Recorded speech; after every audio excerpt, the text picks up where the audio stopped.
দুই বাংলাতেই ফের দুর্যোগের ভ্রুকুটি। আজ থেকেই দক্ষিণবঙ্গের বিভিন্ন জেলায় ঝড় বৃষ্টির পূর্বাভাস দিয়েছে আবহাওয়া দপ্তর। পূর্বাভাস মতোই আজ সকাল থেকে আকাশ মেঘলা, তার সঙ্গে বইছে হালকা ঝড়ো হাওয়া। আর কিছুক্ষণের মধ্যেই আজ ঝড় বৃষ্টি শুরু হওয়ার পূর্বাভাস। গত 2 দিনে প্রবল গরমে পুড়েছে দক্ষিণবঙ্গের একাধিক জেলা। রোদের তেজ আর অতিরিক্ত তাপমাত্রার সঙ্গে চরম আপেক্ষিক আর্দ্রতা মানুষকে ভুগিয়েছে।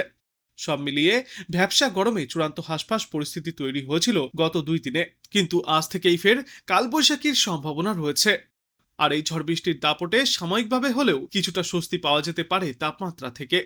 আজ ঝড় বৃষ্টির সম্ভাবনা রয়েছে বাঁকুড়া, পুরুলিয়া, ঝাড়গ্রাম, পূর্ব ও পশ্চিম বর্ধমান, পশ্চিম মেদিনীপুর এবং হুগলি জেলার বেশ কয়েকটি এলাকায়।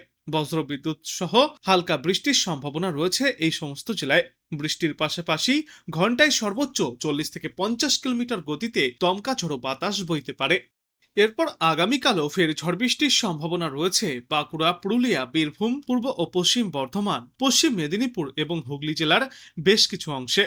এই সমস্ত জেলাগুলির বেশিরভাগ জায়গাতেই 30 থেকে 40 কিলোমিটার গতিতে এবং বেশ কয়েকটি জায়গায় 40 থেকে 50 কিলোমিটার গতিতে দমকা ঝোড়ো বাতাস বইতে পারে। বজ্রবিদ্যুৎ সহ বৃষ্টির সম্ভাবনাও রয়েছে। মূলত হালকা বৃষ্টি চলবে, তার সঙ্গে বইবে দমকা ঝোড়ো বাতাস। 7 এপ্রিল মঙ্গলবার বাড়তে পারে ঝড় বৃষ্টির দাপট। বজ্রবিদ্যুৎ সহ হালকা থেকে মাঝারি বৃষ্টি হতে পারে পুরুলিয়া, বাঁকুড়া, পূর্ব ও পশ্চিম বর্ধমান, মুর্শিদাবাদ এবং বীরভূম জেলায়। শিলাবৃষ্টির সম্ভাবনাও রয়েছে বাঁকুড়া, পূর্ব বর্ধমান এবং বীরভূম জেলায়। 40 থেকে 50 কিলোমিটার গতিতে বইতে পারে দমকা ঝড়ো বাতাস।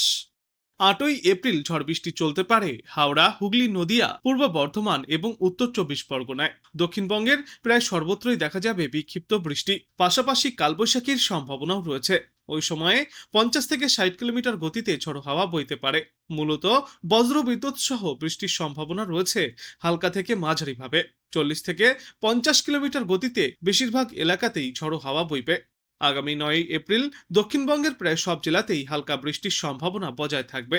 তারপর 10 এপ্রিল কিছুটা কমতে পারে ঝড় বৃষ্টির দাপট, কিন্তু তবুও দু একটি জায়গায় ঝড় বৃষ্টিপাত জারি থাকবে ওই দিন। আজ বাংলাদেশ আবহাওয়া দপ্তর সূত্রে জানা যাচ্ছে, লঘুচাপের বদিতাংশ পশ্চিমবঙ্গ ও তৎসংলগ্ন এলাকায় অবস্থান করছে। মৌসুমের স্বাভাবিক লঘুচাপ দক্ষিণ বঙ্গোপসাগরে অবস্থান করছে। এই পরিস্থিতির জেরে আজ রংপুর, রাজশাহী, ঢাকা, ময়মনসিংহ, খুলনা, বরিশাল, চট্টগ্রাম ও সিলেট বিভাগের দু এক জায়গায় অস্থায়ীভাবে দমকা হাওয়া সহ বজ্রবিদ্যুৎ চমকানো বৃষ্টি বা বজ্র বৃষ্টিপাত হতে পারে। সেই সাথেই দেশের কোথাও কোথাও বিক্ষিপ্তভাবে শিলা বৃষ্টিপাত চলতে পারে।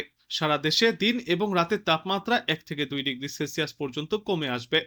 আর টাঙ্গাইল, গোপালগঞ্জ, রাজশাহী, পাবনা এবং পটুয়াখালী জেলাসমূহের ওপর দিয়ে মৃদু থেকে মাঝারি ধরনের তাপপ্রবাহ বয়ে যাচ্ছে এবং তা আরও প্রশমিতও হতে পারে।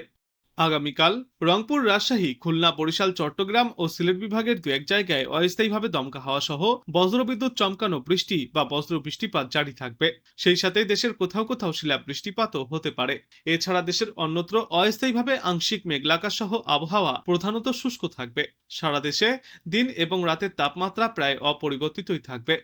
তারপর আগামী পরশুদিন খুলনা, বরিশাল, চট্টগ্রাম ও সিলেট বিভাগের দু এক জায়গায় এবং রংপুর, রাজশাহী, ঢাকা, ময়মনসিংহ বিভাগের দু এক জায়গায় অস্থায়ীভাবে দমকা হাওয়া সহ বজ্রবিদ্যুৎ চমকানো বৃষ্টিপাত চলবে।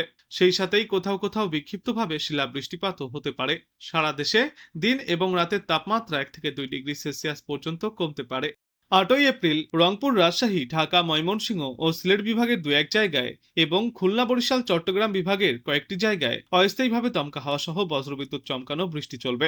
ওই দিনেও একাধিক এলাকায় রয়েছে শিলাবৃষ্টির সম্ভাবনা। সারা দেশে দিন এবং রাতের তাপমাত্রা প্রায় অপরিবর্তিতই থাকবে।